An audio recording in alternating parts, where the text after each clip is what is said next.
Aba, teka. Anong meron dito parang may prosesyon? May artista ba o libreng rasyon? Tagaktak ang pawis, pero pagkahahaba ng mga pisi. Ay, kaya pala. Dahil they are here for Mr. B. Kakaiba nga naman ang trip ng mga utaw. Rain or shine, ang hanap ay mainit na sabaw. Ayun, bumabalik kasi kami masarap kasi yung gawa nila, tapos sulit na sulit.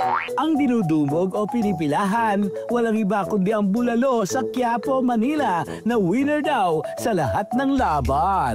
Binabalik-balikan ko yung Mr. B kasi grabe yung lasa niya. Nung bulalo nila, halata mong homemade talaga. At tsaka yung combination niya sa sa kanin, grabe. Halata mo rin na local rice yung ginamit. Kaya talagang solid kada subo. Bukod doon sa masarap na bulaloy niya, syempre, yung rice niya, then yung sabaw niya. Yung sabaw talagang malinamnam na nanonood talaga. Talagang may iwan talaga sa panlasa at lalamunan. From left to right, sarap. Nasarap ang mga customer! Ay, hala. Sige, sup-sup, kuya. Pa-order nga rin ng losertan. Abay, hinay-hinay lang at baka masobrahan.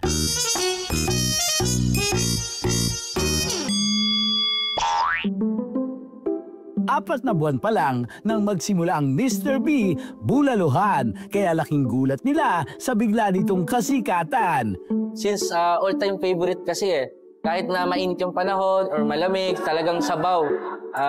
Doon pa lang okay na Bago namin i-serve yung aming bulalo para lumabas talaga yung linamnam at sarap ng produkto namin, pinapakuluan namin siya ng at least 12 hours slow cooking po kung ginagawa namin.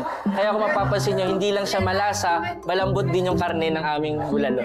Ay, kabog! Winner! Kaya kahit balikbayan, nakikibulalo fever! Meron kaming istorya na hindi makakalimutan. Yung isang OFW, paglapag niya ng airport, dala pa niya yung bagahe niya, dumiretso talaga siya dito sa Mr. B Bulalo para talagang matikman dahil nasa Dubai pa lang daw siya ay takam na talaga siya dito sa Bulalo. At yun yung hindi namin makakalimutang istorya. Pinunan niya pa kami kaysa sa pamilya. Parang ganun. Iba nga naman ang pa-effect ng mainit na sabaw. Biruin mo ang simpleng favorite ang magpapasuccess sa'yo balang araw. Ang sikreto namin dito sa masarap na bulalo namin, bukod siyempre doon sa rekado na natural, siguro yung pagmamahal sa ginagawa, at the same time yung pagmamahal namin sa tao. At dito nagsimula din yung mga pangarap, especially marami din kami nabigyan ng trabaho dahil sa business na to. So unti-unti sana dito magsimula din yung mga pangarap nila. Kaya Logalogs, kung bet mo ring ma-experience ang sarap na patok na medyo panakit-batok, ay subukan na ang Mr. B with moderation, the newest favorite ng Madlang Nation.